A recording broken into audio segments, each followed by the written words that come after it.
नमस्कार, मी सुचिता कुलकर्णी. आपण पाहत आहात जागतिक न्यूज चॅनल. पाहुयात आताची ठळक बातमी. चांदवड नगर परिषद थेट नगराध्यक्ष पदासाठी विकी दिलीप जाधव यांचा विजय निश्चितच. शहरात चर्चा.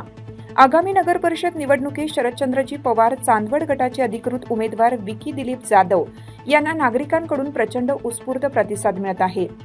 प्रचाराच्या पहिल्याच दिवसापासून शहरातील सर्व समाज घटक, युवक वर्ग, ज्येष्ठ नागरिक, महिला वर्ग यांच्याकडून प्रचंड आशीर्वाद आणि पाठिंबा मिळत असून त्यांच्या विजयाची चर्चा संपूर्ण तालुक्यात सुरू आहे. विकी दिलीप जाधव हे सध्या शेतकरी कुटुंबातून आलेले सर्वसामान्यांच्या वेदना ओळखणारे जमिनीवरचे तरुण नेते म्हणून ओळखले जातात. समाजात मिसळून काम करणारा आणि सर्वांना समान वागणूक देणारा नेता म्हणून चांदवडकरांच्या मनात त्यांनी स्वतंत्र स्थान निर्माण केलं आहे. त्यांची निशाणी तुतारी तुतारी तुतारी आवाज संपूर्ण शहरात जोमाने घुमत आहे.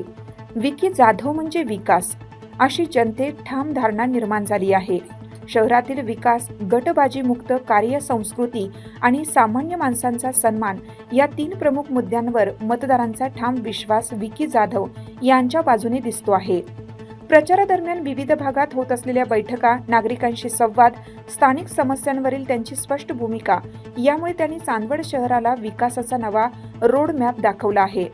चांदवड शहराला सुशासन, पारदर्शक प्रशासन आणि खऱ्या अर्थाने विकास देण्याची क्षमता फक्त विकी दिलीप जाधव यांच्यात आहे, अशी जनतेची भावना अधिक दृढ होत आहे. म्हणूनच या निवडणुकीत त्यांचा विजय जवळपास निश्चित होताना दिसत आहे. प्रतिनिधी समीर राजाराम पाटील, देवळा, चांदवड.